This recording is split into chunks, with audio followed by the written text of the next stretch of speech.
Hey, Erev Tov, good evening, everyone. Here we are, a few days before Rosh Hashanah. There are some concepts tonight that are very relevant, getting us into the idea of Teshuvah and about how to fight temptation and to fight the Yetzer Hara. We're going to speak about those type of things, which is very, very appropriate.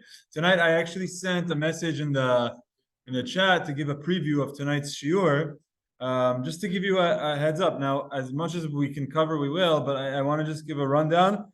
First thing we're going to talk about tonight is very heavy, even though we have very heavy on the Agadah. Agadah, can anyone remind me what type of, yes, exactly. Agadah is midrashim or stories of the Gemarot that are in story form. It's not halachic. It's not telling you this is the time to say Shema Yisrael, or you need to say Shema Yisrael before you go to sleep. It's not that. We have different angels that do different things at different times. And of course, there are different times of the day. A donkey is braying and people are speaking. These are the type of Gemarot that we've discussed that are called Agadah. And there are messages and lessons and musar to learn from them. But also, if you want to start going very deep into them, you could take it down many different paths, right? So it's written by Chachamim, and they're very important lessons, but it's just important to be aware of what genre you're involved with. And tonight we're going to do the genre of Agadah. So we're going to speak about different angels, how quickly they move to do what they do, and we're going to learn some messages from there. Then we're going to go into something that's very halachic. The obligation to recite Kriyat Shema before you go to sleep. It's called Kriyat Shema Al Hamita. We're going to speak about that tonight, Bezrat Hashem. And then, once we discuss that, it takes us off on a tangent on speaking about how to fight your temptation. When you have temptations, strategies, tools of how to fight your temptation when you want to do something wrong. We're going to speak about that. And then we go back to the idea of Shema Yisrael Al Hamita. And once we go into Shema Yisrael Al Hamita, we enter what I call chain Agadah. Anyone know what chain smoking is? What is chain smoking? Not firsthand. Yeah, when you light one cigarette from the other cigarette. You're smoking a cigarette, and at the time you're almost done with this, but you light the other one from this. So this is the type of Gemarot where hopefully, I don't know how far we'll get tonight, but we're going to enter what I call chain Agadah. Why? Because you start going through one Agadah, and in that Agadah, you mention a pasuk. And then when you're done with this Agadah, you're like, hey, now that you mentioned that pasuk, let me give you another Agadah about that pasuk. And it goes on a completely different thing, but quoting the same pasuk as what was in the previous Agadah. And then that one ends with another pasuk. And then what does the next Agadah do? It's a chain. So this is the idea of what I call chain Agadah, which is fun Gemarot, and that's where we're going to enter tonight. Okay, so let's go ahead and begin. We are picking up from Gemara Berachot. I think I said Rosh Hashanah in the past. I think Igal once pointed out to me that I say Gemara Rosh Hashanah. My mind is still there, but it's Gemara Berachot Daf Dalet Amud Bet. If you're looking in the article, it's 4b5, the first break on the left. Let's go ahead. I'm going to share my screen with Sfaria. Let's go. Okay, here we go. It says the Gemara. 1 second. Now, this first Agadah is only related because of the name of the rabbi. So don't expect to understand where this is coming from. This is the name of the previous rabbi. It's the same rabbi. So you could see, Amar Rabbi Elazar bar Avina. If we look at the previous thing, there are different versions of it, but it was Amar Rabbi Elazar, Amar Rabbi Avina, or bar Avina. Because of this statement of saying Tehillah David or Ashrei 3 times a day, which is we discussed that last time, it's the same author. The same author. We ended off last week speaking about saying Ashrei or Ashrei Yoshev V'techa 3 times a day. The same author teaches us the following line. Here we go. Amar Rabbi Elazar bar Avina, Gadol ma shenemar b'Michael, yoter mima shenemar b'Gavriel. What it says about Michael, who is one of the angels, is greater than what it says about Gavriel. So we have a Michael in the room. Michael, Michael. We don't have a Michael. Do we have a Gabriel? I don't think we have a Gabriel. I know Justin Zerubbabel is a Gabriel. His father is here. So you have a Av Gabriel. So you have there's different angels. Now the function of these angels I'm going to show you in a minute. But what it says about Michael is that Michael was faster swifter than Gabriel was. Let's see. The ilu b'Michael ketiv by Michael, this angel. What does it say? It says in the book of Yeshaya, "Vaya'ef Elai echad min haseraphim." One of the angels flew to me, and it just uses the verb of flying. It just uses it once. Vaya'ef, he flew. Vaya'ef, he flew. V'ilu gabe Gabriel ketiv, but by Gabriel in the book of Daniel, it says, "Veha'ish Gabriel asher ra'iti bechazon." The man Gabriel that I saw in my vision, Batchila that I originally saw in my vision, mu'af bi'af. He flew through flying. So there's this double terminology, as if to say that he needed to stop in between. Okay, so to get to me, he needed to fly and then fly again. Yes, question? Oh, okay. So the second pasuk that says Va'ish Gabriel, it says the name of Gabriel. The first pasuk by Michael, it just says Vaya'af Allah Elai Echad min Serafim, one of the angels, and we're assuming that means Michael. How do you know that's talking about Michael? Next line of the Gemara. My mashma d'hai echad Michaelu. This was Ariel's question. Why? Where do you assume, or how can you infer that first pasuk that says one of the angels flew to me? How do you know that's talking about Michael?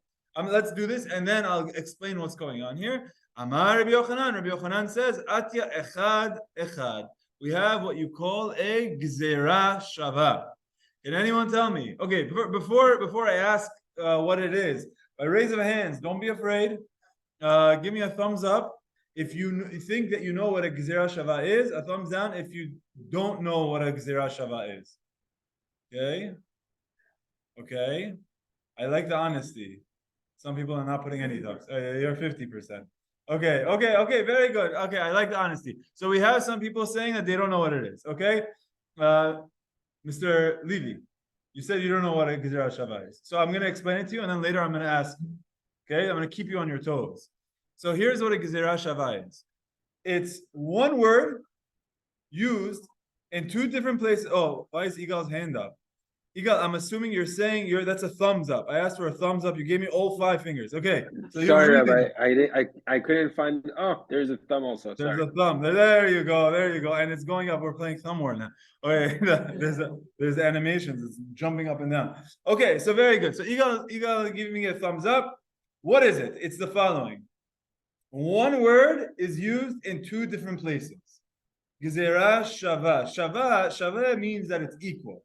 So when you have one word used in 2 different places, then the context of one of them can be applied to the other. So what happens here is that in the book of Yeshaya, it says, one of the angels, echad, one of the angels flew to me. Okay? And then elsewhere, here, let me show it to you. In the book of Daniel, it also says, Michael, and this time it gives him by name. Echad min hasarim harishonim ba la'azrani. He came to me. So the first pasuk, when it says Yeshaya, I'm scrolling back up. I'll read it to you one more time. Vaya'af elai echad min haserafim. One of the angels flew to me.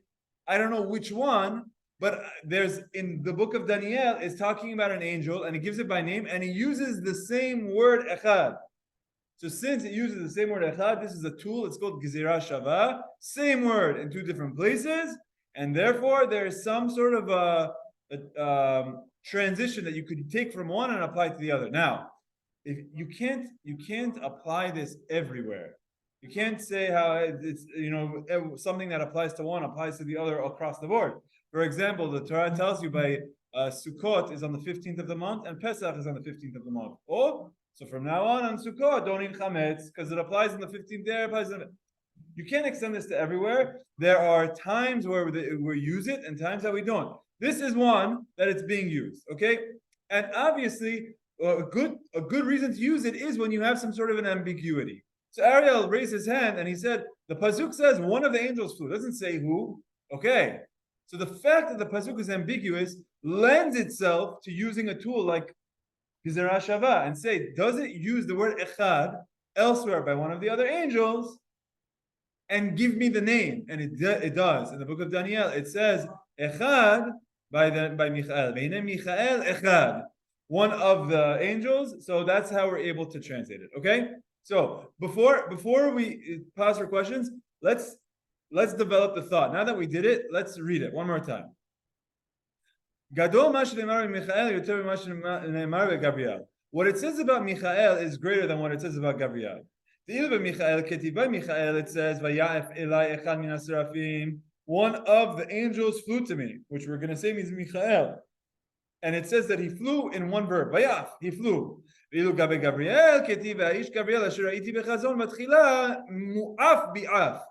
Gabriel, who I saw, flew by flying. The double expression is as if to say that he had to stop in the middle. He wasn't as swift. So what is this? The Maharsha explains that Michael is an angel for mercy. And in fact, I want to show you this pasuk where it says that he flew to me, what the context is. It's from Yeshaya. It's in the book of Yeshaya. It's a very fun story. It's Hashem is speaking to Yeshaya the Navi, and Yeshaya is talking about himself by saying he's unworthy. Yeshaya is trying to say that he's unworthy, but when he says he's unworthy, he puts down all of Am Yisrael. Because what does he say? Va'omar, and I said, this is Isaiah, the prophet Yeshaya, Oili ki nidmeti, woe is to me, I'm ruined. Ki ish temes sefatayim anochi, I am a man of unclean lips, tames sefatayim, uvtoch am temes sefatayim, and I'm living amongst the people that are impure. I'm an impure person living amongst an impure nation. Oh, you're saying something negative about Israel. So the next line, he says, Vayaf Elai echad min hasrafim. One of the angels flew to me. He had a coal in his mouth. He took a coal off the mizbeach, and he put it on my mouth.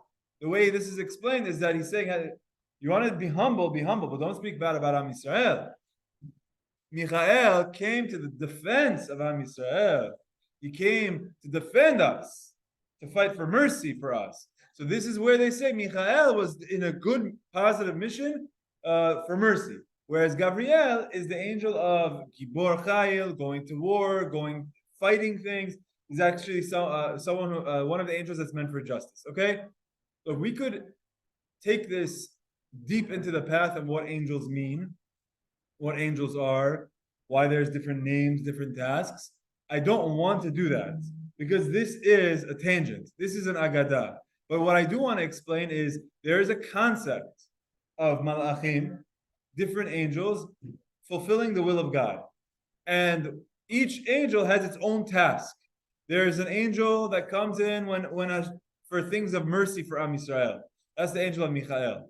There's another one that comes and there's time of justice. That's Malach Gabriel. There's another one that comes, Shalom Edat, to take away people's lives. Which Malach is that? Malach HaMavet, the angel of death. And then there's another one, Eliyahu Hanavi, who has become a Malach Habrit, he's a Malach afterwards, who he also has certain functions, which again, we don't need to go into, but that's important for the context of the following Gemara, okay? But what it's telling us here is that when Hashem sends someone to go for the mercy of us, of Am Yisrael, straight, non-stop. Whereas when it's someone that Hashem is sending for there to be justice, to fight, then there's a layover. He goes, he stops overnight. In other words, there's a chance that when there's something bad that's going to happen, there's a chance to fight it. Okay? That's conceptually what this Agadah is telling us. When the good comes, Hashem rewards you right away. But when there's bad, Hashem sort of puts a pause, built-in pause into the process to give you a chance, to give us a chance to improve. Good? Any questions on this? Yes. These are Michael, Gabriel, and Raphael, were the angels that Hashem sent to Abraham and Sarah, right? Yes, exactly. Anytime we have different malachim, like for example, Each one was on a separate mission. very good. Abraham Avinu, he had 3 angels come. One of them was Malach Raphael, came to heal him. One of them went to go destroy Sodom. One of them came to give him the good news about having a child. Exactly. This is exactly the concept. I don't want to go too deep into the concept of malachim, but that's a perfect example of where Chachamim explain how different angels have different functions. And what we're learning in our Gemara is that the angels that are there to do good are faster than the angels that are there to do bad. Actually, your story is a great idea because the 3 angels came and they healed Abraham Avinu. They came and they gave Abraham Avinu the good news, and then they went to Sodom afterwards. So you see, very nice. That's a good proof from that story how the justice, the negative things come with some sort of a delay. Okay, let's keep going. Let's keep going. Unless there's another question? Okay, let's keep going. Okay, so this Gemara, we read it, but let's read it one more time. This is Ariel's question. My mashma dahai echad Michaelhu. How is it implied that the one, when it says one of the angels, is the angel of Michael? Amar Rabbi Yochanan, Atya echad echad. Rabbi Yochanan says it comes as the words echad echad, Gezerah Shava. Mr. Levy, what is a Gezerah Shava?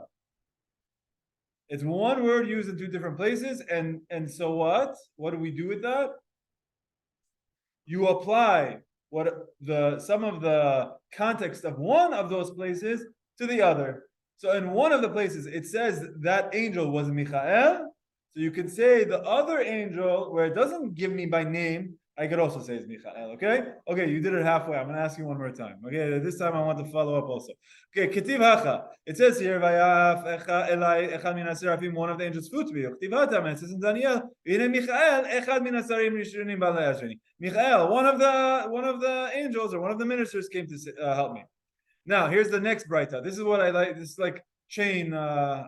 Chain Agada. Tana Michael be'achat. Michael gets to his mission in one flight. Gabriel b'shtayim. Gabriel has one layover. Eliyahu be'arba. Eliyahu got the real cheap ticket. It takes him 4 legs of a flight to go in 4 steps. Malach HaMavet b'shmone. Malach HaMavet takes 8. There's 8 steps. Again, continuing with the concept that I explained, the Malach HaMavet is the angel of death. If someone does something wrong and they deserve death or they deserve punishment, Ribono Shel Olam doesn't send the Malach HaMavet to go straight.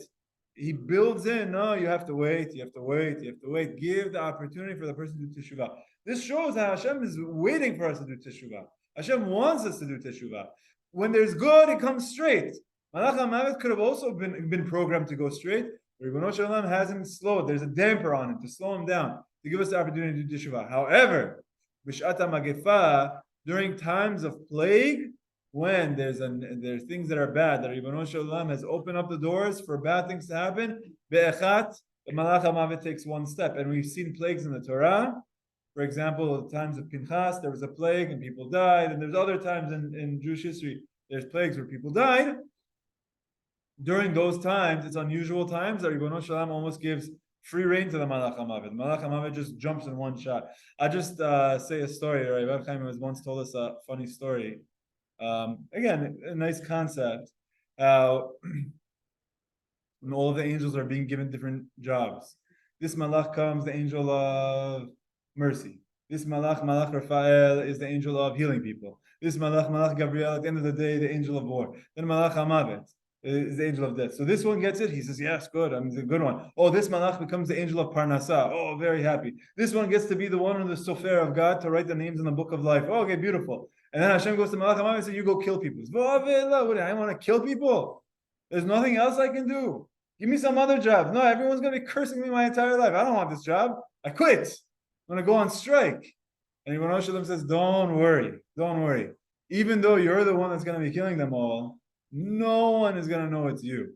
They're going to blame it on other things. They're going to blame it on weather. They're going to blame it on sickness. They're going to blame it on a loose railing somewhere, and someone falls. They're going to blame it on broken tires of loose brakes of a car. They're going to blame it on everything else. No one will ever curse you because they'll never think it's you.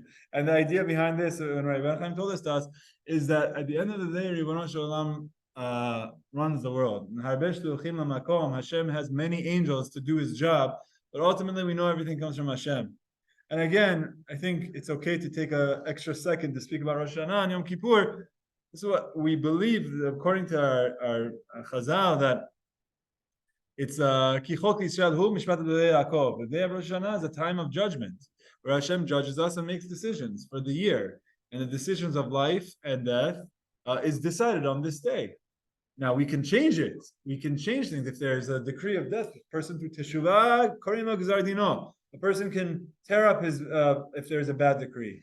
But we believe that Ribono Shel Olam on this day is judging us and deciding what's going to happen this year during the time of Yom Kippur, Rosh Hashanah and Yom Kippur. So it's important to keep this in mind that Hashem is the one behind it ultimately, and when He does it, He slows down the Malach HaMavet. He puts like parachutes to slow him down. You have to stop 8 times. You're not like a jet. You're a very slow jet. You have to stop. It takes you 8 steps to get there. Okay. Good. We're done with the Agadah of Malach. Okay, if anyone wants to name a son Michael, it's a good name. Michael is a good name. Malach HaMavet is not a good name. Okay, let's keep going. Amar Rabbi Yeshua ben Levi. Rabbi Yeshua ben Levi says, Af al pi shekara Adam kriyat Shema b'Beit Knesset. Very important, probably the most important halacha that we're going to do tonight. Tikiya. You need some practice. Okay. Amar Rabbi Yeshua ben Levi. Rabbi Yeshua ben Levi says, "Afa pi shekara Adam kriyat Shema b'Beit Knesset." Even though a person said Shema already, if you don't mind, already said kriyat Shema in the Beit Knesset at nighttime during the Arvit. Should we take a quick break? Send him outside. Thank you.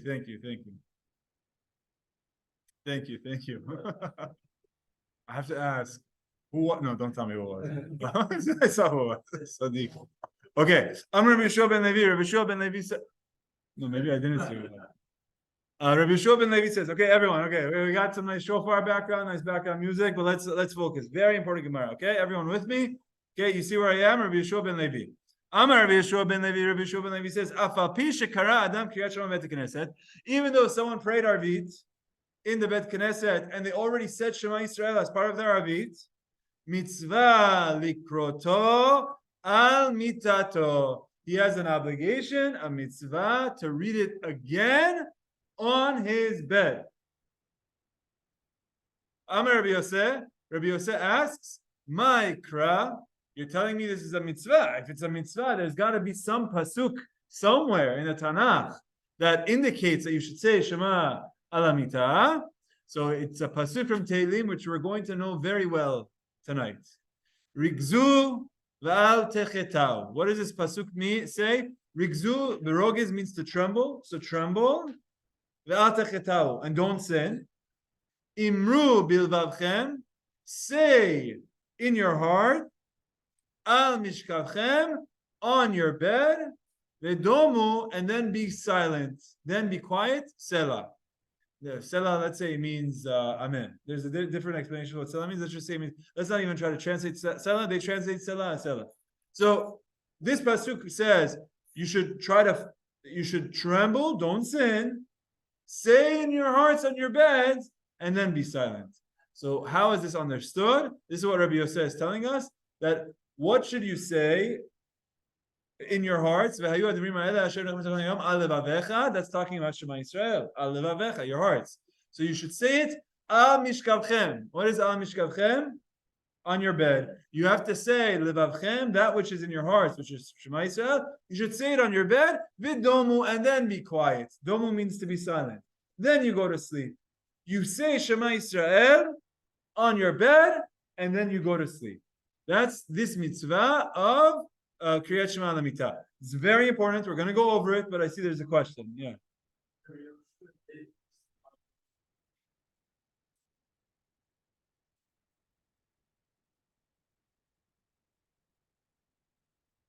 Yes.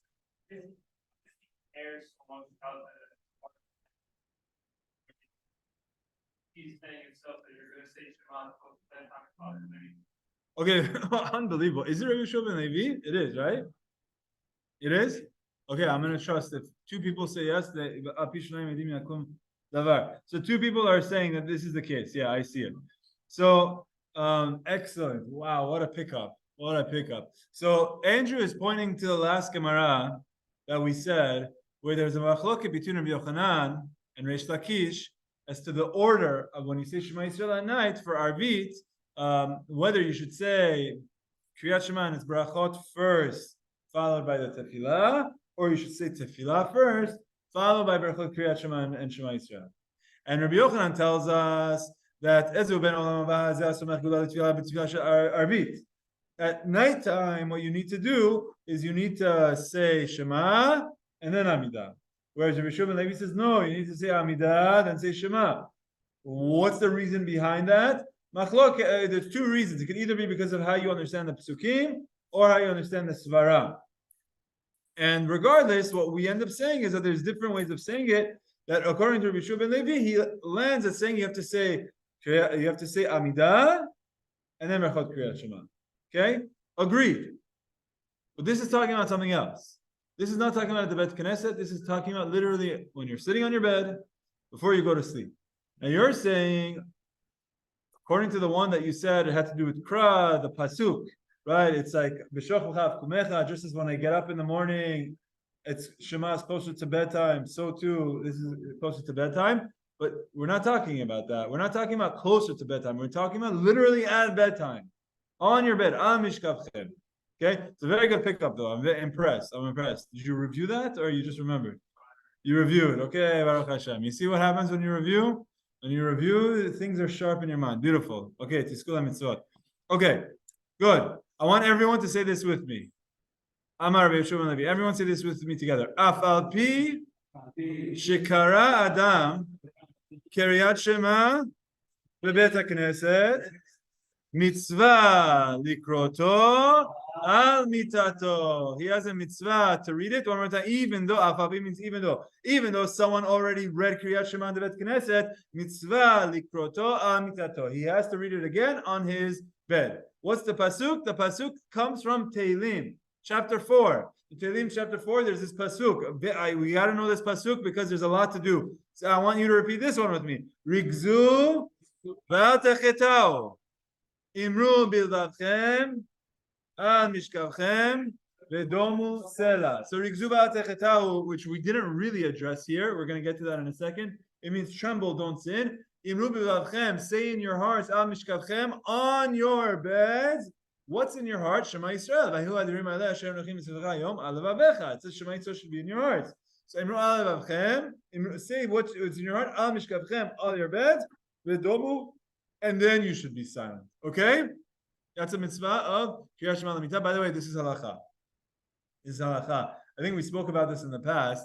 There's different opinions as to whether you could only do the first paragraph of Shema, so say Shema ve'ahavta, or if you should do all three. Ideally, you should do all three, but depending on how the situation is, if you want, and you already did your Shema at nighttime, you could say just one paragraph, and let's say you're about to pass out, and you're so exhausted, and you're like, I can't do it, so at least say Shema Yisrael, Hashem Elokeinu Hashem Echad. At the very least, this is what halakha says. Why? Because we have a mitzvah of Kiryat Shema Al Hamita. You guys familiar with it? Kiryat Shema Al Hamita? You learned it as a kid, but saying it in Arabic. Very good. Okay, so here we go. Joey's saying something that this is exactly it. When we say there's Arvit in the morning, Arvit at night, we might think that that's part of the tefillah. Saying when you tell kids you have to say before you go to sleep at bed, you might think, well, that's the child's form of Arvit, right? And that's what you thought. So now we're learning. Even though a person read Kriyat Shema in the Bet Knesset, you have another mitzvah. You have something separate. So there you go. So anytime we say that you say Shema Yisrael twice a day, actually, according to this, you're really saying Shema 3 times a day. And if you're reading the Korbanot in the morning 4 times a day, but okay, one step at a time. Yes, Arya.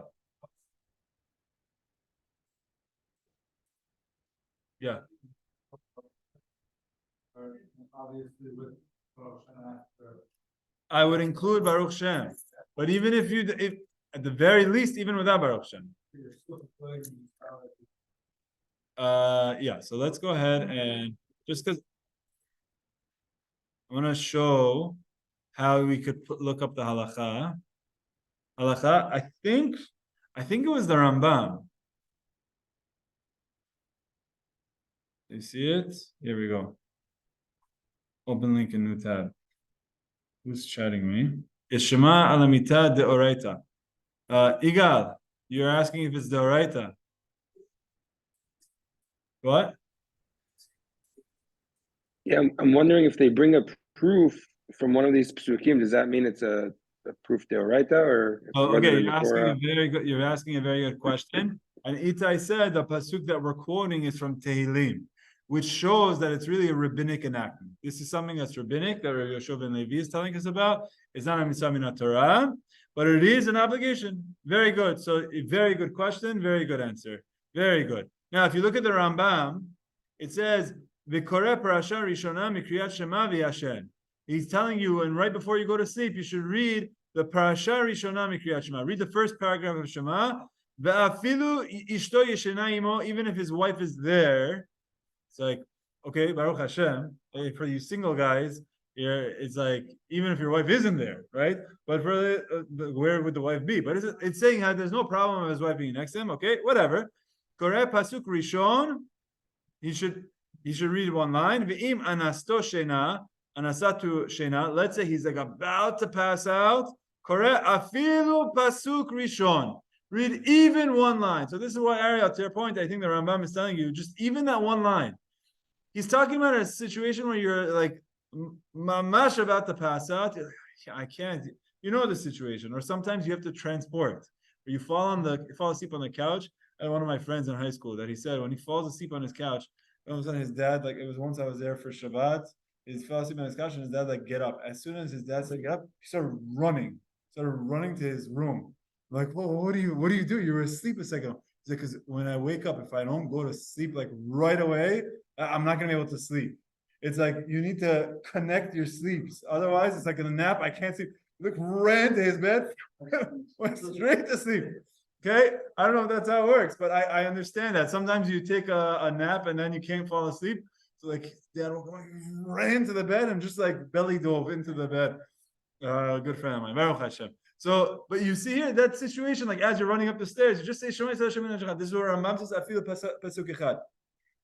Ideally, what I try to do is I try to say the whole thing, and in fact, there's more than that. There's also bracha of hamapil. So, Joy, you're familiar with the bracha of hamapil. We could show it to you. You know what? I think this is a good opportunity. Let's do a little bit more because I want to make sure we cover ground. Then at the end, remind me to show you the sidur. There's a special tefillah for Kriyat Shema Al Hamita. Okay, I want to make sure we cover ground though, but we're going to come to it. Okay, let's go. Let's put the foot on the gas. Any questions? Good. Okay, very good. Here we go. Okay. Close this guy. Amar Rav Nachman. Rav Nachman tells us. Now we're turning to Hey Amud Aleph. Im Talmid Chachamu.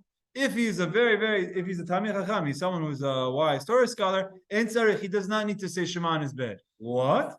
Very interesting. Amar Abaye, but Abaye says, Af Talmid Chacham. Even if you're a Talmid Chacham, a Torah scholar, at the very least, you need to say one pasuk of prayer. Kegon, and he gives us an example from Tehillim. Biyadacha afkid ruhi. Hashem, in your hand I am giving my life. Hadita oti Adonai elamet.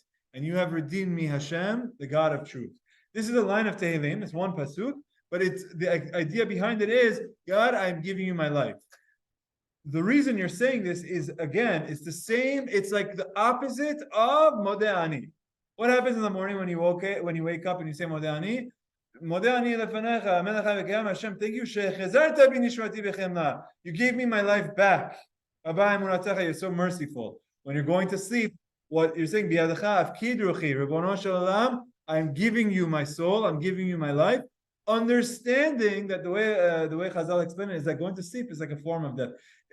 There are people that pass away in their sleep, and it's a realization to know that when you go to sleep at night, you go to sleep and you're giving your life to Hashem, and Hashem gives it back to you every morning. That's why we say Modeh Ani in the morning. So, okay, he's saying you're a Talmid Chacham, you don't need to say Shema. Fine, you don't want to say Shema, don't say Shema. But you need to say at least some sort of a pasuk of praying to Hashem to give you your life back, and in the morning you thank Hashem for giving you your life back. Okay? Now, halacha, there's no mention of this that Talmid Chacham doesn't need to say. We just saw the Rambam. The Rambam says you need to say Kriyat Shema at night. He doesn't say, but if you're a Talmid Chacham, you don't. And because of this, they say it's a machloket, there's different opinions. Everyone says Kriyat Shema Al Hamita. Even if you're a Talmid Chacham, which I know, you guys thought you had a pass. You had a free pass not to say Shema Yisrael, but you have to say Shema, even though you're all Talmid Chachamim. Now, let's go back to our pasuk. And then we're going to go back to Shema Al Hamita, and then I'll show you the Siddur. Okay, remember the pasuk.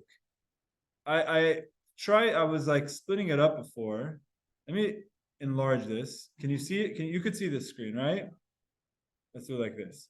This is the pasuk. Okay. Let's make this big. Rigzu v'atechetau. Tremble and do not sin. Imru bilavchem. Say to your heart or in your heart. Say to your heart, al mishkavchem, upon your bed, v'domu sela, and be silent sela. Which, the way we understood this so far in the first explanation is that this is talking about Shema at night. Shema at night. And when it's Shema at night, we're going to say Imru b'lavchem, which we're translating as say Shema al mishkavchem, on your bed, and then sleep. Okay, that's the first way of explaining this pasuk, to teach you to say Shema at night, not Shema at night. Shema Al Hamita, which means Shema on your bed. Good. Now we're going to do number 2. Number 2 is how to fight temptation. Oh, this is nice. Okay, very good. You see the pasuk? Now for each of these lines, we're going to map it to what Chachamim explained. What does that teach you about fighting temptation? Let's go ahead and read it, okay? You see the chart? We're making it on the fly together. Here we go. Amar Rabbi Levi bar Hamam, Rabbi Shimon ben Lakish, Rabbi Levi ben Hamam says, quoting Rabbi Rish Lakish, Le'olam yargiz adam yetzer tov al yetzer hara. We're getting straight up musar. Always, what you need to do is you need to try to fight your yetzer tov, your good inclination, to overcome your yetzer hara, your bad inclination. In other words, he is giving us this vision. Rish Lakish is giving us this vision. You have a good inclination or a good angel on one side, and you have a bad angel on the other side. That concept, he's introducing that to us. You have a yetzer tov, a good side to you, and you have yetzer hara. Yetzer hara, I like translating that as temptation. It's like your evil inclinations, your temptations, your drives. And your good inclination is like your good conscience of wanting to do what's correct.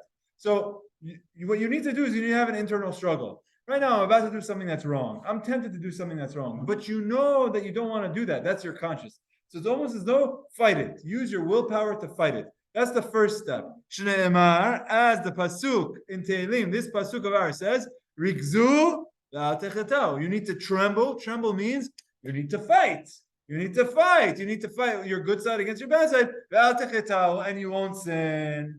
So what does it mean? Tremble? It means fight. That's the first line of, you have the temptation, fight your temptation. So help me fill out this. You know what? Let's do the whole thing, and then afterwards we'll fill out the chart. Im nitzecha, if you were able to overcome your yetzer hara and fight him just by saying, no, I'm not going to do it, mutab, wonderful, great, you're Sadiq. You had a bad temptation, you fought it, and you won. Unbelievable. Ve'im lav, but let's say you're not successful. Let's say you have a temptation and you're trying to fight it, but that's just not good enough. It's too difficult. It's too overbearing. What should you do? Ya'asok b'Torah. So here's a tool. In that moment, try to study Torah. Try to do something to think about Gemara. Think about the Torah of the parasha of the week. Open a Chumash and start reading. Open a Gemara and start reading.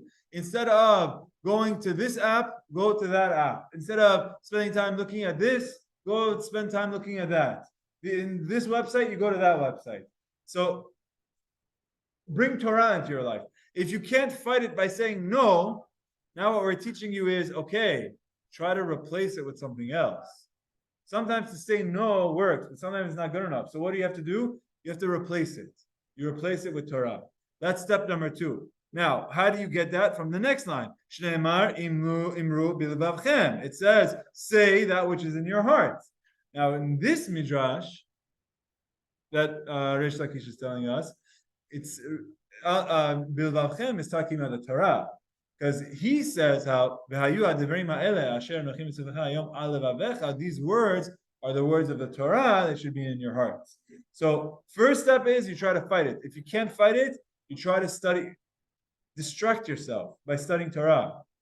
If that works, im nitzecho, if you're able to fight your temptation, mutav, wonderful, you won.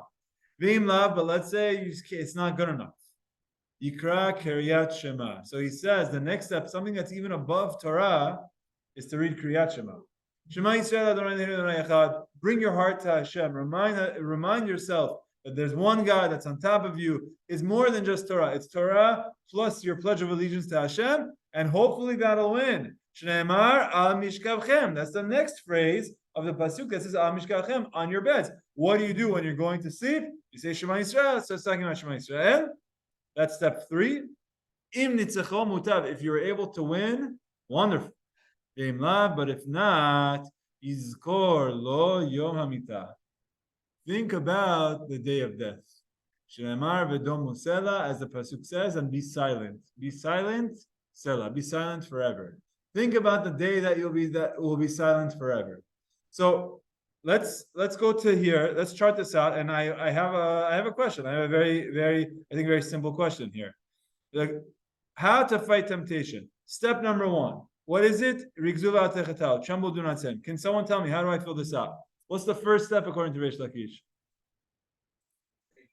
Say no. Just say no, right? Okay. What is it? Yeah. Fight the temptation by saying no. Just say no. Okay, I need to just make this a little bit easier for us to read. Afterwards, we'll clean up the chart, make it look nice. If that works, great. Let's say it doesn't work. What's the next step? Learn Torah, but I think, very good. There's this idea, now you're getting into psychology. You need to substitute with something. And the substitute that it's telling you is to substitute it with Torah. If you try to say no to something, it's very hard. You know, if you wanna tell guys don't go out on a Saturday night because you're gonna be doing something wrong, it's very hard. But then if you go throw a wonderful event and you're giving them a substitute, you make it easier for them to say no, right? That's it. From now on New Year's, we're gonna have a Gemara shiur. Is New Year's on Tuesday night this year? I don't know if it's on Tuesday night, but New Year's, the year's ending on Tuesday night. Okay, I'm just kidding. So how should I write this? Okay, if it doesn't work, study Torah, or replace the temptation with Torah. Okay, I'm just gonna write the word replace, okay, replace it with Torah. You got what I'm trying to get at? Maybe I need to think about how to articulate it. Next, if that works, great. If that doesn't work, what should you do? Yes, very good. Recite Kriyat Shema. Why is Kriyat Shema better or higher than just Torah in general? It's part of the Torah. What do you think? Very good, very good. Because Shema Yisrael is like a pledge of allegiance to Hashem. So it's not just any pasuk of Torah that you're studying. It's going to its core of your belief in God. You believe that Hashem is running the world. You know Hashem is Echad. You know Hashem is there. You know that Hashem is watching. And hopefully that reminds us that Ribono Shel Olam is running the world and you could fight the temptation. If that works, yes, question on that? Or I've seen these two things. Maybe when they said the Talmid Chacham doesn't have to say Shema if you believe it's studying Torah. But here it says the Shema is higher than Okay. Very good. Okay, so you're asking a very good question, but let me finish this step by step, and then we'll come to your question. What happens if reciting Shema doesn't work? Think about what? The day of death. Okay, very good. So there's a few things I want to discuss here. One of them is to address, Mr. Levian, your question of this Shema Al Hamita is a different learning than this. According to the one that's saying Shema Al Hamita from this pasuk, he's getting to something completely different from this. Now, it's not talking about Shema when you're going to bed. It's talking about how to fight temptation. Here's my question. The question that I had, I remember many years ago I had this question, and I believe I saw 3 answers to it. Well, I have to recreate the answers. We'll go through right now. I have a question for you. It says do this. If it works, great. If not, do that. If it works, great. If not, do that. If it works, great. If not, do that. The implicit assumption here is that each one is more powerful than the other. It's like, use this, and if it solves the issue, then you solve the issue. If not, you need to use a bigger option, and then you have to use even a bigger option. Then you have to use the nuclear option. Okay? But if that's how it works, if Yom HaMitah, remembering the day of death, is the nuclear option that works, why doesn't the Gemara just say, you want to sin? Think about the day of death. Just think about it. How soon there's going to be a time where you're going to be dead, or you're going to be thinking about and you're going to be regretting this, and you're going to be thinking backwards and regret, and you're going to know that you're going to go meet your Creator, and you know that there's no opportunity for you to do good things anymore. Why not just go straight to the nuclear? You have a thought? Different things work for different people. Everyone's different, so it has to give different options for what works for you at that time. Oh, okay. Gabriel actually is giving a different answer. Gabriel, I don't know if you realize what you're saying. You're saying I challenge your whole premise.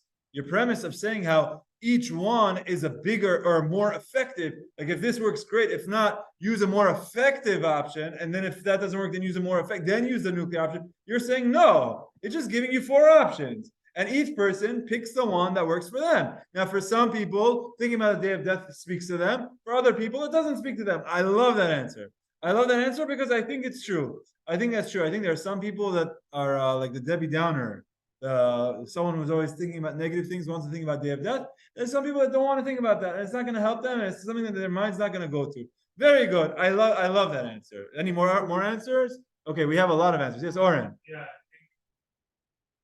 think if you go straight to about that, all them together. Oh, very good. So I believe this is the second answer, Oren. You're saying it. I believe this is the answer of the Maharsha, if I'm not mistaken. Maharsha says exactly like what Oren said. Oren said how you only the thinking about the day of death only works if you have the right state of mind. And the right state of mind is thinking about trying to fight your sin and thinking about Torah, thinking about Shema Yisrael, thinking about there's a God above you. And now the day of death, once you've built up to it, it's the building blocks have built up to it. Now that works. But if you could jump straight to it, think of day of death, it's not actually going to work. It's not going to be effective. Very good answer. Now, there's another answer that you could take this and take it a step further. Okay, yeah, question? One thing might be easier. Uh-huh. Best answer all the time. It's just like, and lose how much of it. One more time. You're saying something deep here. You're saying, say it again. So every time is a different level of like how hard something is for you. Okay. So you're just using the best solution each time. It's slowly going like that. Oh, okay, Ben. I think this happens to be my favorite answer, and I was right. There were 3 answers. Yours is a 4th. What Ben is saying is that if you always jump to thinking about the day of death, what essentially you've done is you made yourself immune to it. And there's going to be times when you need it, but it's already done. You think about the day of death 30 times a day, it's not going to help. It's not going to help. You have the nuclear option because it'll only be effective if it's used once in a while. What it's telling you is you have a thing, try to fight it. If you can't fight it, then do Torah. But if you're going to, anytime you have a challenge, you're going to go straight to Torah, then eventually you become immune to that. So you have another tool. Then you have another tool. So that's very good. Very good. And it's good, no? Very good answer. The idea of like you have a toolkit, but if you overplay your hand from the beginning, you're going to lose. Okay? There's one more answer. But yes, you have more thoughts. Go ahead. Oh, okay. Very good. Okay, we could call this a 5th answer, a 4th answer here. Yoni, you're saying, and I think there's more to this, and let me say your answer and elaborate on it. Yoni is saying it's not good living your life thinking about death. We're not living our lives like we're always thinking about death. It's not the type of life to live. You have to live b'simcha. You have to live with happiness. You know, they say how the times of Adar, Mishanechnas Adar, Marbim b'simcha, you increase happiness. And in the month of Av, Ma'atin b'simcha, you bring down your happiness. But you're not always thinking about death. It's very good, and I want to take it a step further by saying the following. Thinking about the day of death could also backfire. Because you know what you could say? You could say, you only live once. You know what YOLO means? Yeah, you're going to die soon. What are you saying? What are you behaving for? This is your opportunity. Thinking about the day of death, I believe there's a line that says, eat, drink, and be merry, for tomorrow you die. Now is the time for me to enjoy. So now someone is in a situation where they could do something wrong. It's like, I don't know how many opportunities I'm going to have to enjoy this temptation. I'm going to think about death. Yeah, wonderful. I have to go do it now. So thinking about it. So this is like to Oren's point, where you were saying how death only is effective if it's built up. Taking it a step in a different direction, death could be counterproductive if it's not done in the right frame of mind, right? So I think all of these answers that you're giving is unbelievable, really, really, really powerful. You give a master class on Rosh Hashanah right now, right? We're teaching us temptations of how to fight temptations. You fight temptations by trying to fight it, and if it works, then you start using different techniques depending on who you are. Don't overuse the heavier ones, otherwise you're going to become dull to them. Don't live your life thinking about death always. And understand that if you think about death in the wrong way, you could end up putting yourself to YOLO.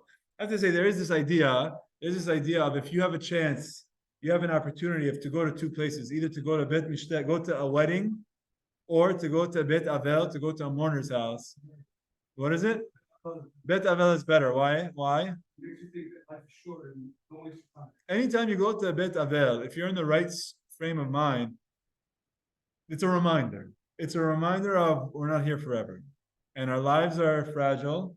And we're here on a lease that you don't know when the end of the lease is. So make the most of your time. It's good.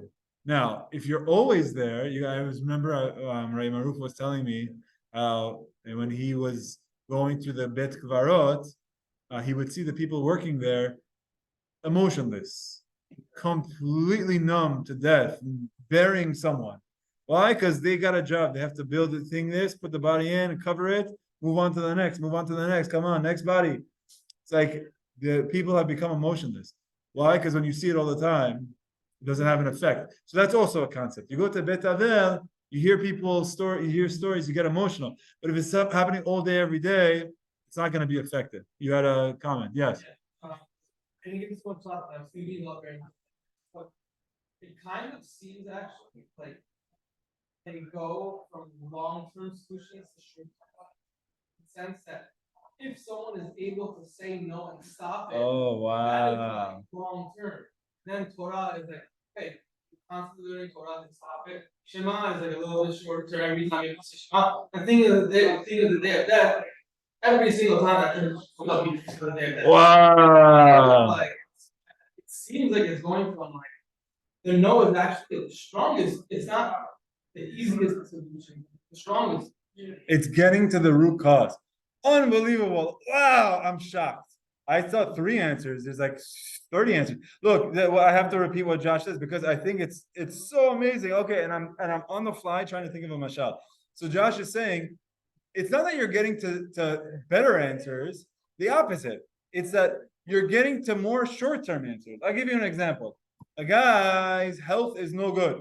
The guy's health is completely out of whack. Okay, I'm thinking of this on the fly, so help me work this through. The guy is not exercising. So the right thing to do is to come up with an entire diet plan, change everything that he eats, get him to start exercising, get him to start sleeping well, get him to stop smoking, to do all of these things. If that works, then wonderful. But if you're not going to do that, if that doesn't work, now we got to go to the next level. Maybe you need to do some sort of a surgery. I don't know. I have to think these examples through. But maybe a person does a liposuction. Again, I don't know about this stuff, but maybe you do something. If that works, great. If not, maybe the person needs a stent or maybe needs a person in quadruple bypass surgery or something like that. So it could be how the easiest response is actually more of a band-aid, right?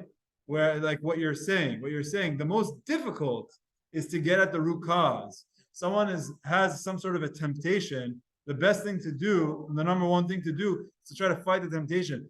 Go to the root cause. Find out why it's such a big issue for you. Try to overcome it. Work on yourself. Understand what it is. Maybe you have to practice. Maybe you need to read books. Unbelievable answer, no? Unbelievable. This is a tremendous shiur. Yes. Think of a mashal, just like me on the fly.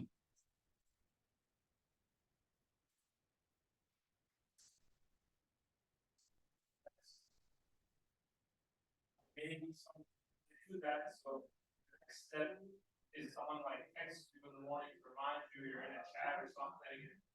That helps them to do it, but maybe it's not ideal. And then if that doesn't work, there's like this. Right. You do like raffles, you post your fill every single day, then you get a prize at the end of your day. Very good. Like, Very good. The next step is not better, it's just easier. It's easier. It's okay, very good. It's more of a crutch. As you go down the list, you're increasing the level of a crutch. Wow. Okay, very good. Yes? My idea with this came from my thought of, because they were doing these thoughts in general. Yes. So like lowest level is thinking of the reward. Right. Right. Yes. That's actually the lowest level. Yeah. The fear of death is actually the lowest level. Yeah. Whereas fighting the actual thing is the highest level, because that's the Ritzon. Okay. I really, I'm impressed. And just beautiful. And just comment. We have a lot of comments here. It's like two countries going through conflict. War is the last result to solve the conflict, but most conflicts can be solved in negotiation. First option are the lighter substitutes that can be applied in the situation. Okay, very good. So that's this idea of as you go, you're using these more nuclear options, but you're going to try to take the less severe options throughout. Very good. Cody also here says if the Yetzer Hara grabs you, drag him to Beit HaMidrash. Yes, that is other Gemarot. There's a Gemara Masechet Sukkah that says other Gemara that says Mashcheh Beit HaMidrash, and that you do see that. You do see it says study Torah. So very good.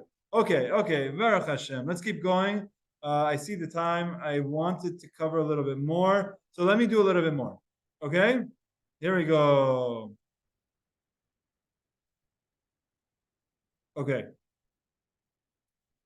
The Amma now again. Ready? This is like chain Agada. I'm sorry, I didn't organize the Gemara. So if I were organizing it, I probably would not organize it in the same way.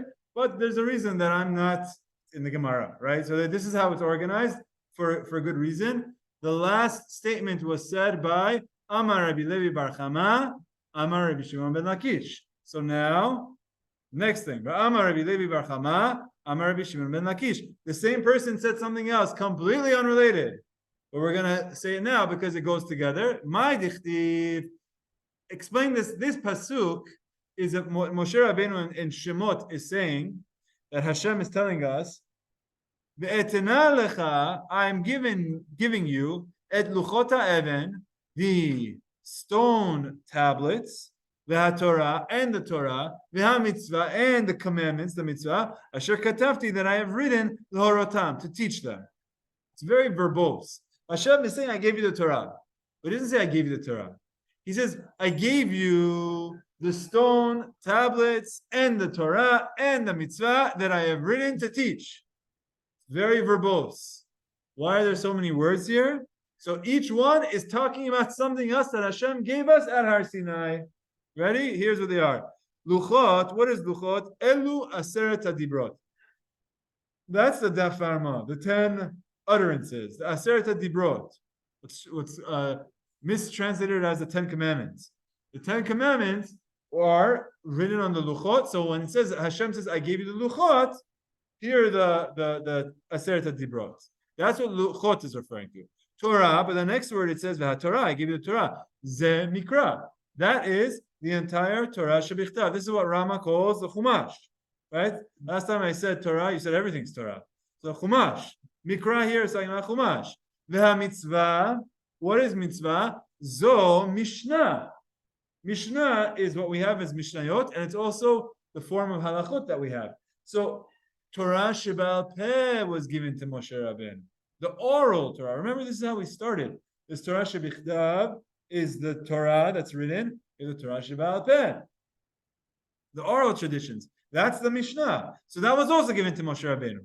Asher Katafti, that I have written, Elu Nevi'im Uktuvim. What else? When it says also what I had written, what is it talking about? It's talking about Nevi'im and Ketuvim. Now, it's not possible for Hashem to have given Moshe the Nevi'im and Ketuvim that we, as we know it, because the Nevi'im and Ketuvim of Yoshua was after Moshe's time, or Yeshayahu was after Moshe's time. But the concepts and the messages and the lessons that are in the Nevi'im and Ketuvim were given to Moshe at Har Sinai also. So it's not only the Torah Shebichtav, but it's also the lessons of future prophets were taught to Moshe Rabbeinu at Har Sinai, and Moshe taught them to us as well. Lehorotam, to teach them, Ze Talmud. That's the Gemara. That's all of the discussions, the back and forth, the machlokets, how you learn things, the Gezerah Shava, that you do all of that. Moshe Rabbeinu was also taught. Melamed shekulam nidnu leMoshe miSinai. Everything was given to Moshe at Har Sinai. So this is a very important concept that Reish Lakish is teaching us, that at Har Sinai, it wasn't just the Torah Shebichtav, the Chumash that Hashem gave Moshe. Hashem gave Moshe the Chumash, but he also gave him the Torah Shebaal Peh. He also gave him all of the lessons that are behind the Nevi'im Ketuvim. Also gave him all of the explanations and understanding of the Talmud as we go through it. How do you know this? How do you know that? Well, you learn this from here. You learn it from that. You do Gezerah Shava. You do Kal Vachomer. All of that Moshe Rabbeinu was explained to Moshe Rabbeinu, and this is something that he taught us. Unbelievable. So, if you ever want to know a source that how do you know that Moshe Rabbeinu was taught all of the Mishnayot? This is a source. Now, again, did Hashem teach Moshe Rabbeinu that Rabban Yochanan ben Zakkai, after the destruction of the Beit HaMikdash, made a takana to do this and that? It didn't happen yet. Exactly. So not literal. A lot of midrashim don't take it literal, but the message behind it is that don't think that Hashem was just teaching Moshe Rabbeinu the Chumash and that's over. Hashem explained, giving him all of the explanations, and Moshe Rabbeinu had questions, and they went back and forth, and these discussions are expanded into what's Torah Shebaal Peh. It's something that Moshe Rabbeinu learned at Har Sinai. Okay, time check. Okay, do I still have you all with me? Okay, by raise of hands, tell me if you're not with me anymore. Okay, everyone's with me. Even people that are not in the room are with me, right? Okay, because I want to talk about this, and I want to talk to you about Fauda. Once when my wife and I, we were watching Fauda, especially when it started coming out, and we were watching it right before I went to sleep. To tell you, I had the worst nightmares of my entire life. Terrible nightmares. I woke up sweating, scared. I checked all my windows 4 times. I thought someone was in the house. Okay, I really was scared. Why? Because I watched Fauda, and if you haven't seen Fauda, don't see it. Okay, because this is what's gonna happen. This is what's gonna happen. By the way, I once was speaking to someone, a lady from our community was very concerned because she had bad dreams. In her bad dreams, there are people passing away, loved ones or family members dying. It's very common. So we have this conversation, and like one of the questions that I had because of this Fauda story in my own mind, I asked her. I said, "By the way, what do you do before you go to sleep?" She's like, "I watch Netflix. I watch this. I watch that." Like, what type of things do you watch? And she told me something like scary, like something like 24 Jack Bauer or something like that, something that was like scary. And I said, "Oh, how much did you watch?" Like, I binge watched 4 episodes. So I'm like, "Okay, hold on a second. Time out. You watched 4 episodes of people killing each other, and then you called the rabbi and said you had bad dreams. You want me to say it Misha Berach for you? I'll say the Misha Berach for you. But I need you to do me one favor. Stop watching these things. And if you want to watch it, at least watch it early morning. You watch it right before you go to sleep. What do you think is going to happen? This isn't a difficult concept." So now, this is something that we're going to see how the Gemara is going to explain to us that there's a reason why we're telling you to say a Shema before you go to sleep. Because the things that you spend your mind thinking about before you go to sleep are very powerful for the next 6 to 8 hours or however long you're sleeping. Your mind will be going through it. So let's go ahead and see it. Amar Rabbi Yitzchak, okay? And with this Gemara, with this concept, we're going to conclude. Rabbi Yitzchak tells us, Kol hakoreh kriyat Shema Al Hamitato, when someone reads Kriyat Shema on their bed before they go to sleep, Ki'ilu ochez cherev shel shtei fiyot biyado. It's as though he's holding a sword of 2 blades. This is what you call a double-edged sword. It's like you're holding a double-edged sword in your hand. And this is what I was talking about. I woke up in the middle of the night checking my windows. But even better would be if I had the weapons in my hands. So double-edged sword, Shneimar, as this is a pasuk we say in the Sugei Dezmiras from Tehillim, Romamot El Bichronam, the songs of God, of Romamot El, the praises of God are in their throats, are in their mouths, Becherev Pifiyot Biadam, and double-edged swords are in their hands. Okay, my mashma, What does that have to do with Shema Yisrael in the nighttime? Amar Mar Zutra v'Itim Rav Asher. Mar Zutra or Rav Asher says, Miresha de'inina. Read the previous pasuk. We jump to the second line, but read the first line. Ya'lezu chasidim mechavod. Dichtiv, as the pasuk says, Ya'lezu chasidim mechavod. Righteous people will rejoice and be happy with respect. Yiranenu al mishkei me'otam. They will be singing the praises of Hashem, the words of Hashem, in their beds. Ramot el bironam. The words of God are in their throat. The cher pifiot be'adam. The double-edged swords are in their hands. So these psukim, you guys familiar with these psukim? It's in the Hallelujah. It's right before Ashrei. Sorry, right before. It's right after Ashrei. It's the second to last one. Right before that one. Right before that is this paragraph. And this paragraph, what it's saying is Ramot el Mishkevotam. They're singing and praising to Hashem on their beds. Their praises of God are in their mouths, and they're holding a double-edged sword. So here the Gemara is telling us is that when and it says in the next line, they're singing the praises of God with a double-edged sword in their hand. What he's saying is when you go to sleep and you're saying Shema, it's like holding these double-edged swords. So what does that mean? That means this following line, which is really getting us into the chain Agadah. So we're just going to do the first half of the chain. Rabbi Yitzchak tells us, when someone reads Kriyat Shema at night, mazikin bedelin hemenu. The mazikin, which is the damagers, which I spent a lot of time and we spoke about going into abandoned buildings. We spoke a lot about what this means, the damagers. It could be physically, it could be demons, it could be thoughts in your own mind, it could be bad dreams, it could be nightmares. It could be because these things can damage you. I'm telling you from my experience. These things can wake you up shaken. They could, and I'm telling you experience of these ladies that the next day are just crying and crying and crying because they're having these bad dreams. It could be that too, or it could be demons.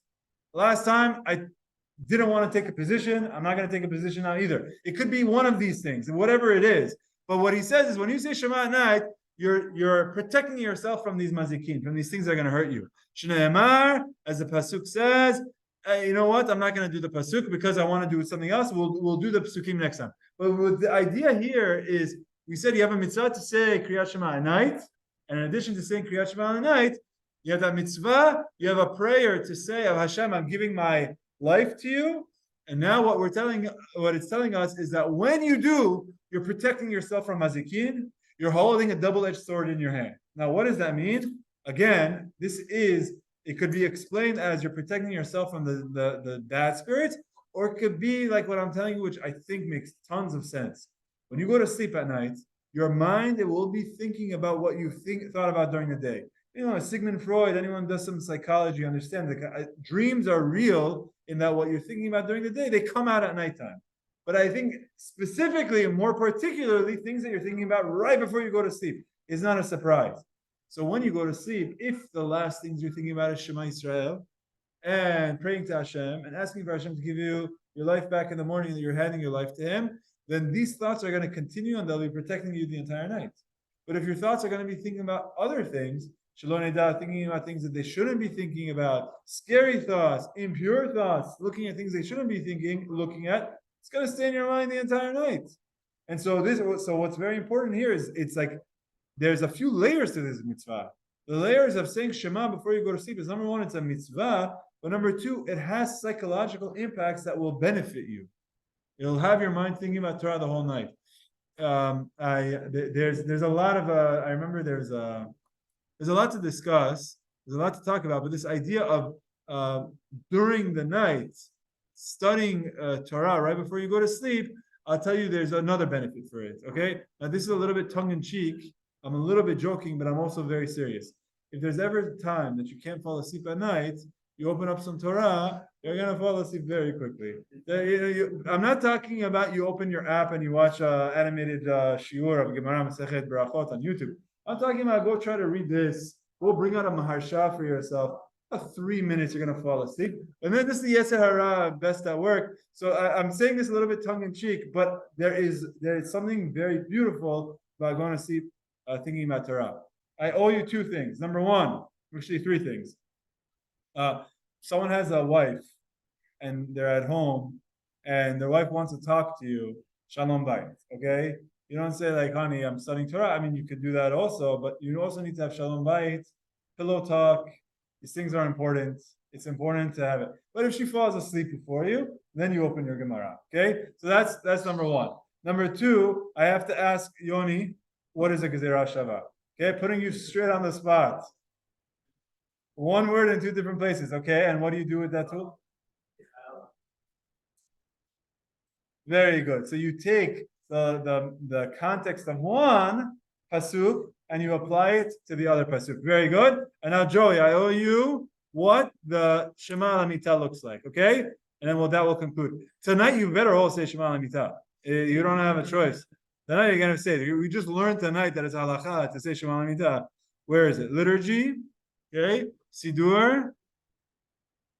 Here we go. Arvit. Counting blessing. Bedtime Shema. Bedtime Shema. You see this? There's a bunch of letters here. This is, you don't need to read it. Here we go. It starts with this Ribono Shel Olam is the first paragraph. Ribono Shel Olam is paragraph number 1, which I'll share what it means. Then there's a bracha here of Baruch Atah Hashem, Hamapil Chevlei Shana Aleinai. Okay, there's a bracha. After the bracha is the Shema Yisrael. We have spoken about how much of the Shema Yisrael you have to say. Ideally, how much should you say? The whole thing. Okay? If you want, you could say just Ve'ahavta. And as the Rambam told us, if you're passing out, even say that one line. Okay? So that's the Shema Yisrael. So far, I showed you there's a Ribono Shel Olam. That's the first thing. Number 1 is Ribono Shel Olam. Number 2 is this bracha of Hamapil Chevlei Shanami Aleinai. Number 3 is the Shema Yisrael. Ideally, you're saying all 3 paragraphs. And then afterwards, there's different psukim. Look at this pasuk. Yalazu chasdim mechavod yiranenu amishkevotam ramot ebronam v'cheref liyo be'adam. Anyone know why we say this pasuk? Can anyone tell me why? Because Rabbi Yitzchak says to. Very good. This is the pasuk that says, when there are people that are yiranenu amishkevotam singing on their beds, cheref liyo be'adam. They have the double-edged sword in their hands. This is from our Gemara. You look at the Siddur and you say, what? This is my Gemara that how did it get it? It's made its way over here. It's unbelievable. This is where. Then it speaks about another pasuk about the bed of Shlomo HaMelech. He had guards around him. So you're building that type of a concept. Berkat Kohanim, because why not? There's more Tehillim here. Yeah, sure. And then there's this very important. Oh, there's the Vidui. If you're willing to stand up at this point, you should say a Vidui. The concept of saying a Vidui before Kriyat Shema Al Hamita is the idea of that if this is the last time I go to sleep, you should do your final type of vidui. You don't say it on days that we don't do vidui. Very good. And then this last line, Biadacha afkid ruhi, hadita oti Adonai elamet. In your hands, I am depositing my soul, my life, and you are redeeming me, God, the God of truth. Where is this line from? Who says this line? Our Gemara says that even a Talmid Chacham that doesn't want to say the whole thing, at least has to say one line of prayer that Hashem give me my life back. So this is the flow of Kriyat Shema Al Hamita. So Joy, it's a real thing. It's its own section of the Siddur, and there's things before, things after. Okay? Now, if you can't say all of it, we already spoke about it. Say Shema Yisrael Hashem Echad. If you can say more, you should say more. I do want to just explain what some of these things are, but yes, question? There's one line in there that's my favorite. Oh. If you want to have healthy kids, there's a line that you say that there's a good to having healthy kids. Which line? Which line? Something about that you're. Oh, I know what you're talking about. You're Coming out of bed. Okay, so let me say the Ribono Shel Olam. So at the very beginning, I know what you're talking about. So there's a Ribono Shel Olam. This is a very important one. So at the very beginning, the first paragraph says, Ribono Shel Olam, God, Hareini Mochel v'Soleach, I am hereby forgiving, and I think he's getting us to do. I am hereby forgiving anyone who did anything wrong to me. Anyone that did anything wrong to me, I am forgiving them. I'm letting it go. Hareini Mochel v'Soleach chol mi sheyichis oti. Very nice idea. Before you go to sleep, forgive anyone that did anything wrong to us. Yeah, and then you say here, God, please help me not to sin again. And whatever I sinned in the past, please forgive me. Please help me not to sin, and if I sin, please forgive me. Now, then you say this bracha, Hamapil Chivda Shanai. You say, Hashem, please help me to go to sleep well, and Hashem, please help me to have a wonderful day ahead, etc. And don't let me have bad dreams. That's going to hurt me. Bad thoughts. This is why I tell people who have their bad dreams and say you should be saying Kriyat Shema Al Hamita, because there's a lot of this tefillah is also not to have bad dreams. Rama, I actually don't know what you're talking about. Okay, show me. Okay, let me just see what the chat is, and then there's why isn't Vidui in Arvit? Good question. Oh. Yeah, so here it's the next line. Allow for my bed to be complete in front of you. What does that mean? So what they explain this to mean is that when I go into my final bed, when I go to sleep, that all of my children should be doing the right thing. Meaning all of my children should go on the right paths. The way like Yaakov Avinu, he says when he was passing away, he knew that all of the Shvatim were all in the ways of Hashem. Okay, I do want to stop here. Just a very quick recap, very important. We did a lot of very important lessons tonight, but I think two very important things that you need to have in mind as we go into Gezerah Shava. Number one, Kriyat Shema Al Hamita. It's a very important halacha. It's something that we're learning that's important. It's a responsibility, but also it has positive effects on us. It puts us in the right frame of mind. It gets the bad dreams away, the things that hurt us away. And also, it keeps our mind thinking about Torah the whole night. That's number one. Number two, our pasuk of how to fight temptation, together with I think it was 6 or 7 explanations. I'm looking forward to someone writing up all of the explanations that we came up together as a shiur. You try to fight it. Try to fight your temptation by going back and forth. Then it says if it doesn't work, study Torah. If it doesn't work, say Shema. And if it doesn't work, think about the day of death. These are very important concepts of remembering the day of death. We're going to Rosh Hashanah. May we all be inscribed in the book of life. As Chachamim explained to us, Rosh Hashanah has the books of life and death open in front of him. Be'ezrat Hashem, may we all be inscribed in the book of life for this year and for the year ahead. Be'ezrat Hashem, for our families in good health to be inscribed in the book of life. Be'ezrat Hashem, the book of health. Be'ezrat Hashem, book of Parnasah. And Be'ezrat Hashem, all of these things. But part of that is going into this day, remembering the fragility of life. Remembering how we're not here forever. We have to take advantage of the time that we have to accomplish as much as we can. Be'ezrat Hashem, Hashem should always give us the strength to keep going. Yes, Mr. Akimian.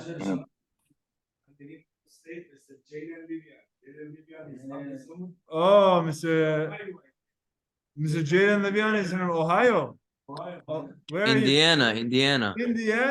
Wow. Indiana. Shiur got to Indiana. Okay, say hi to Reggie Miller. That's the only person I know from the Indiana. I don't know anyone else from there. But Be'ezrat Hashem, Jaden. Shana Tova. Everyone. Shana Tova, Rabbi. Shana Tova, Rabbi. See you next week.